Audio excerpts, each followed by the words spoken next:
मुझे उम्मीद है कुछ लोग जो आए हुए हैं तो उनसे मैं विनती करता हूँ, अगर किसी को कुछ प्राप्त करना है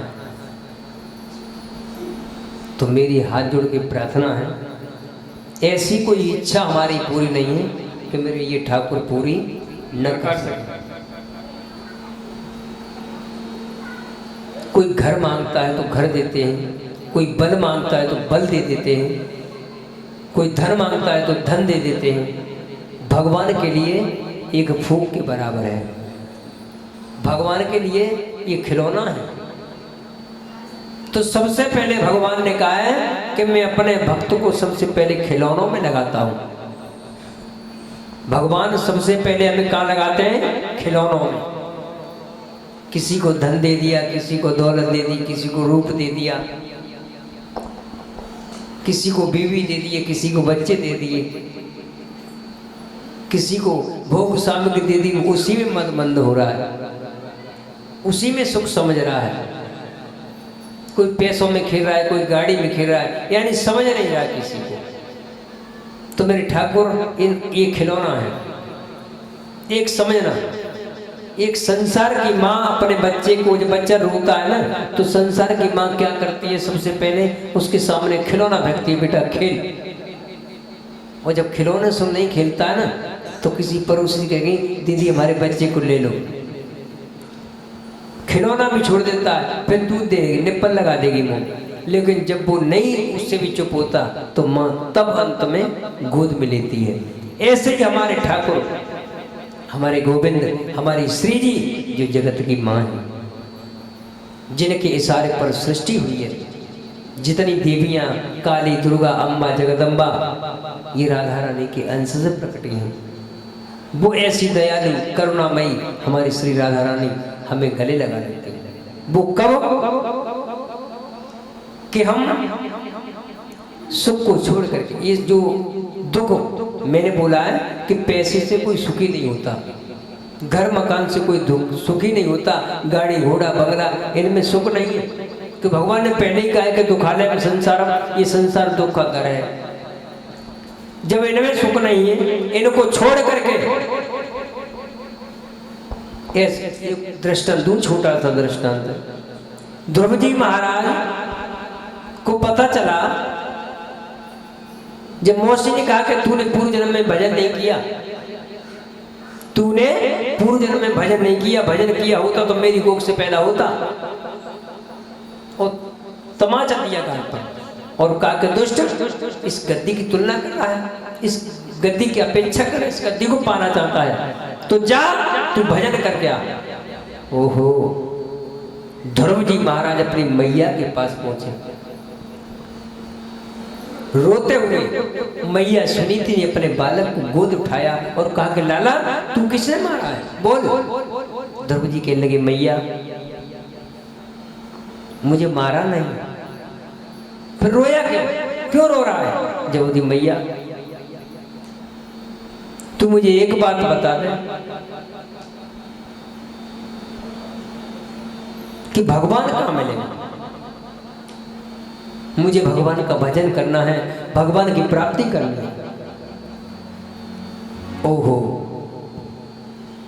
वैसे अन्य कवि हैं, अपनी अपनी कवि में कवियों ने कल्पना की है भगवान के बारे में। जब सुनीति ने अपने बेटा से पूछा तो सुनीति ने कहा कि बेटा किसने मारा है? तो ध्रुव जी महाराज कहते हैं मैया मुझे मौसी मारती रही, लेकिन पिता जरा भी नहीं बोले।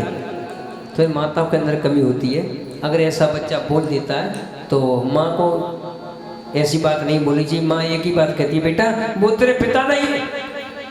तो ध्रुव जी चौंके, मैया मेरा पिता कौन है? जब तेरा ही पिता नहीं, वो संसार का पिता है।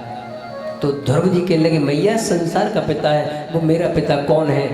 तो मैया सुनीति ने कहा बेटा तेरा पिता क्या, वो संसार का पिता है जिन्हें अनंत नाम है। कोई हरि कहता है, कोई नारायण कहता है, कोई परमेश्वर कहता है, कोई यीशु कहता है, कोई राम कहता है, कोई कृष्ण कहता है। तो ध्रुव जी ने संकल्प किया कि मैया मैं तेरे चरणों की सौगंध खा के कहता हूँ कि मुझे अपने पिता की प्राप्ति करनी है। और ध्रुव जी वन में भगवान का भजन करने के लिए चले। तो मैया ने रोका कि बेटा तू रुक जा, तेरी 5 साल की आयु तू प्राप्ति नहीं कर पाएगा। लेकिन ध्रुव ने क्षत्रिय कुल का पुत्र जो पेड़ ले लिया, वो लेकर के जब आगे बढ़ा तो देवर्षि नारद का दर्शन हुआ। देवर्षि नारद ने कहा कि ओरे बच्चे तू कौन है? तो आगे घना जंगल है, किसी शेर के पेट में पहुंच जाएगा, किसी भेड़िए के पेट में पहुंच जाएगा, हट पीछे। ध्रुव के लगे बाबा बाबा तुम कौन हो? देवर्षि नारद के लगे मैं नारद हूं, उस भूमि पर भ्रमण कर रहा हूं, तुम कहां जा रहे हो? जवाब दिया मैं अपने पिता की खोज करने जा रहा हूँ, मैं प्रभु की तपस्या करने जा रहा हूँ, प्रभु का दर्शन करने के लिए जा रहा हूँ। देवर्षि नारद कहने लगे बेटा तेरे माथे का तेज ऐसे चमक रहा है मानो चंद्रमा, तू कौन है, किसका पुत्र है? जवाब दिया मैं महाराज उत्तानपाद का पुत्र हूँ, मेरी माँ का नाम सुनीति है। तो बेटा तुम यहाँ क्या करने आए? जवाब दिया मुझे भगवान की प्राप्ति करनी है, मेरी मौसी ने बोला है कि तूने पूर्व जन्म में भजन नहीं किया तो मुझे भजन करना है। तो नारद जी समझ गए, नारद क्या नहीं जानते थे। नारद जी ने कहा बेटा राजा उत्तानपाद ऐसी कोई बात नहीं है कि हम उनसे कह देंगे कि वो ना माने, तुम हमारे साथ चलो और हमें तुम्हें आधा राज्य दिलवाएंगे और आनंद रहिए, कुछ नहीं रखा। तुम जरा से बच्चे, तुम्हें तो महलों में रहना चाहिए। देवर्षि नारद से ध्रुव बोले कि मैं क्षत्रिय कुल का पुत्र हूं और एक बार प्रण कर लिया तो हटूंगा नहीं। नारद जी समझ गए कि ये पक्का चेला है। तो देखो मंत्र को जिसको जरूरत होती है उसी को मंत्र देना चाहिए, अन्य ऐसे नहीं कि जैसे मैं मुनि जी को पकड़ा दिया। एक बार जो प्रण कर लेता है, अब ध्रुव जी समझ गए कि चेला पक्का, और 12 मंत्र दे दिया। गुरु को पहचान होनी चाहिए कि ये मंत्र के लायक है या नहीं। लेकिन हमारे नजर में एक बात आई है कि आजकल ऐसे गुरु नहीं मिलेंगे। हमारे श्री प्रेमानंद महाराज जी ऐसे मंत्र नहीं देते, और अच्छा संत कोई वास्तव में मंत्र ऐसे नहीं देता। मंत्र कोई खिलौना नहीं जो मिल जाए। और आजकल के गुरु ऐसे काफ़ी घूम रहे हैं, गली गली गुरु फिरे चेला गुरु मंत्र ले और नरक जइयो या स्वर्ग जइयो पर हमें दक्षिणा। ऐसे गुरु काफ़ी हैं, लेकिन हमारे महाराज जी का 1 रुपया नहीं चढ़ सकता, एक खोटा सिक्का आप चढ़ा नहीं सकते। जो टोकन मिलेगा ना वो भी आपको फ्री मिलेगा। बोली राधा वल्लभ लाल की जय। तो ध्यान रखना प्यारे भक्तों, ऐसे गुरुओं से सावधान रहना। अगर भगवान का नाम लेना है तो उनका एक ही कहना है कि 2 साल राधा नाम का जाप कीजिए और श्री जी की स्थापना दे करके और हमारी राधा रानी से भाव बनाइए। जब हमारी श्री जी की कृपा हो जाएगी तो मंत्र कौन देने वाला है? मंत्र कोई साधारण इंसान नहीं देता, मंत्र देने वाले ही मेरे प्रभु हुआ करते हैं। तब कहा है गुरुर ब्रह्मा गुरुर विष्णु गुरुदेवो महेश्वरा, गुरु साक्षात परम ब्रह्म भगवान ही किसी के शरीर में प्रकट होकर के, और जो हमें शब्द मिलते हैं साक्षात मेरे प्रभु के मुखारविंद से मिलते हैं। बोली सतगुरुदेव भगवान की जय। ऐसे शब्दों को छोड़ करके हम उस नाम को न जपे तो हमारा गुरु बनाना बेकार होगा, हमारा जीवन नरक हो जाएगा। हमें भगवान की प्राप्ति कभी नहीं हो सकती। भगवान की प्राप्ति करनी है तो निरंतर भगवान का नाम जपना चाहिए। और कहते हैं अष्ट सिद्धि 9 नदी के दाता, ये हमारे बाबा सूरदास जी हैं, ये अष्ट सिद्धि 9 नदी के दाता हुए। अष्ट सिद्धि 9 नदी के दाता हैं हमारे बाबा सूरदास जी। बिना पढ़े लिखे महाराज जी ने कई लाखों पद की रचना की है। जो पढ़ाई से लोग नहीं लिख पाते हैं, मेरे बाबा ने पढ़ाई नहीं की, बिना पढ़ाई के कई लाख पदों की रचना लिख के बाबा रख गए। ये संत अमर हैं। और प्यारे भक्तों में एक और बात कहूंगा, जितनी योनियां हैं, जितनी, सबसे कठिन योनि कौन सी है पता है? किसी को पता है सबसे कठिन योनि कौन सी?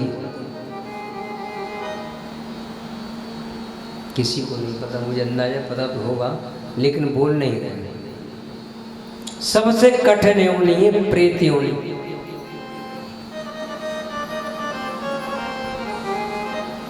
प्रेत योनि क्यों कठिन है? तो प्यारे भक्तों ध्यान रखना, कीड़ा बन जाएंगे, मिट्टी चाट करके पेट को भर लेंगे। पशु बन जाएंगे, घास फूस खा करके अपना पेट भर लेंगे। जानवर बन जाएंगे, जैसे बंदर छीन छान के कहीं से पेट भर लेंगे। लेकिन प्रेत को भोजन प्राप्त नहीं होता है। जब मर करके जीव प्रेत योनि में चला जाता है, उसे भोजन नहीं प्राप्त होता है। नदियां बह रही हैं, एक बूंद पानी नहीं पी सकते। भोजनों की नाना प्रकार की सामग्री रखी है, एक भोजन का एक टुकड़ा नहीं उठा सकते। क्यों? कि इनका शरीर नहीं होता। जीव आत्मा खाली हवा बन के तड़पती है, घूमती है। तो प्यारे भक्तों, मैं तो अभी बता रहा था आपको, जब पराई औरत का संग करते हैं, मदरा पीते हैं, भागवत में प्रथम स्कंद में लिखा हुआ है कि उन्हें प्रेत योनि प्राप्त होती है। तो मैं सभी से निवेदन करूंगा प्यारे भक्तों, कभी ऐसा सत्संग सुन रहे हैं, ऐसे कुसंग में मत पड़ना जो आप, और प्रेत की योनि बहुत होती है, प्रेत की उम्र बहुत होती है। जैसे पूरा ये कलयुग चल रहा है, कलयुग पूरा बीत जाए, फिर सत्य को आ जाए, सत्य को पूरा बीत जाए, मुक्ति नहीं है। गोकर्ण जी महाराज ने अपने भैया धुंधकारी को भागवत का अनुष्ठान, भगवान चर्चा सुनाई, भागवत कथा सुनाई, तभी प्रेत योनि से मुक्त हुआ।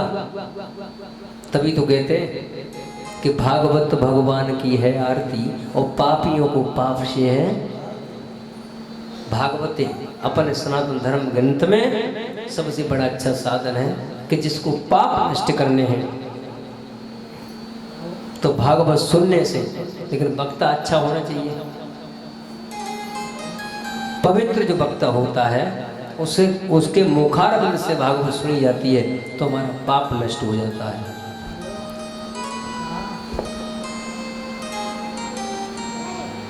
तो प्यारे भक्तों, भागवत कोई मामूली नहीं ग्रंथ है।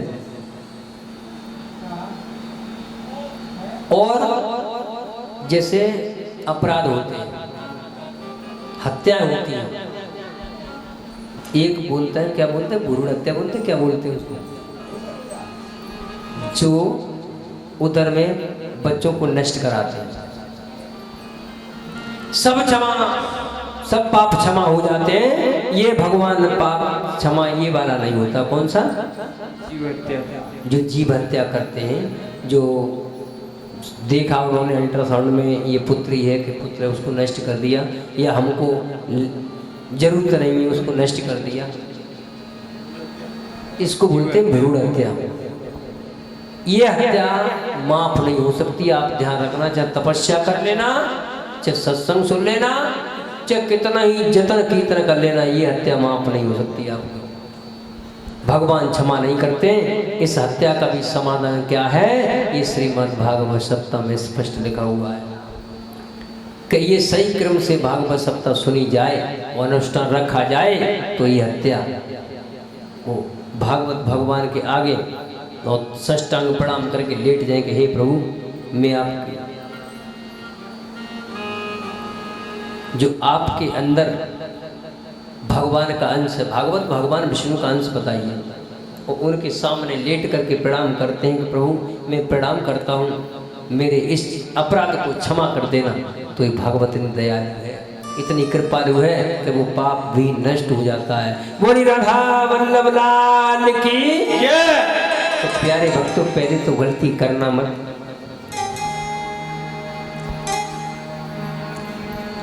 भगवान के नाम से वो प्राप्त होता है। ध्रुव जी महाराज को वो पद मिला जो आज तक किसी को नहीं मिला। भगवान छोटी मोटी सामग्री बने भक्तों को नहीं देते।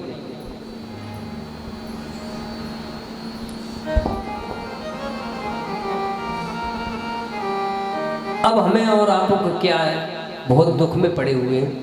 हमारे चैतन्य महाप्रभु जी के पुत्र पधार रहे हैं और वो कीर्तन कर रहे हैं। लोगों ने बताया कि प्रभु आपके पुत्र पधार गए और आप कीर्तन कर रहे हैं, और हम आप क्या करेंगे, रोने लग जाएंगे। तो रोके जीवों का, जो हमारा घर में कोई व्यक्ति गया है उसका उद्धार नहीं हो सकता।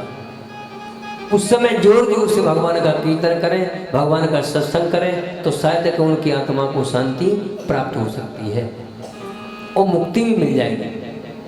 लेकिन मैं हाथ जोड़ के प्रार्थना करता हूँ प्यारे भक्तों, इतना जरूर सीखो कि भगवान के नाम से ऐसी कोई काम नहीं, ऐसी कोई कामना नहीं।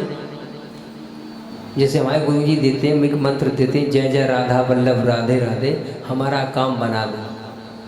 तो जिस मंत्र का जाप जिस काम से करोगे, जिस काम के लिए, जैसे हमें कोई चीज़, अमुक चीज़ प्राप्त करनी है, या हमें कोई दुख है, परेशानी है, बीमारी है, कोई अन्य बीमारियाँ हैं, अन्य परेशानियाँ में नाम नहीं बता सकता सबके, तो उससे, उसके जाप करने से, जय जय राधा वल्लभ राधे राधे हमारा काम बना दो। तो ऐसा भूतल पर कोई काम नहीं कि वो ना बने, क्योंकि आप उसके लिए कर रहे हैं। लेकिन ऐसे नहीं कि 1-2 माला करो हो जाए। 31 माला सुबह और 31 माला शाम। जो इसका जाप करता है तो ऐसा भूतल पर कोई काम नहीं, ऐसी कोई बीमारी नहीं, मैं प्रभु क्षण में नष्ट कर देते हैं। इतने दयालु कृपालु हैं श्री राधा वल्लभ लाल जी महाराज। लेकिन करने वाला कोई हो। मैं बार बार बोल रहा हूं कि सब समस्या का समाधान है एक नाम, राम नाम, कृष्ण नाम, हरि नाम, जो भी अच्छा लग रहा है। हमारा तो यही कहना है, गुरुजनों का यही कहना है, जो नाम अच्छा लगे वो पकड़ो, पर एक को। अब आज 2 बार राम नाम की जप ली, फिर कृष्ण नाम की जप ली, तो भगवान कहे क्यों रे मूर्ख, तू मेरे नाम पे विश्वास नहीं कर रहा है। और अपने बताऊं, सनातन धर्म में बहुत बड़ी कमी है कि भगवान बहुत हो गए, इसलिए जीव दुखी है। कोई दुर्गा में पड़ा हुआ है, कोई अम्बा में, कोई जगदम्बा में, तत्व में नहीं पड़ा हुआ। जो तत्व में पड़ जाता है वही परम गति को प्राप्त होता है, वो मेरे ठाकुर को प्राप्त होता है। तत्व समझ जाइए कि जब तत्व एक है तो हमें एक नाम को पकड़ के उसी का जाप करें, उसी का ध्यान करें, अच्छे आचरण करें। यही सत्संग का सार है। यही 18 पुराण, 6 शास्त्र, 4 वेदों में कहीं चले जाओ, ढूंढ लो, सुख कहीं नहीं मिलेगा। सुख है तो केवल भगवान का नाम। अब महाराज जी कीर्तन बोलोगे जोर से, बोलिए राधा वल्लभ लाल की।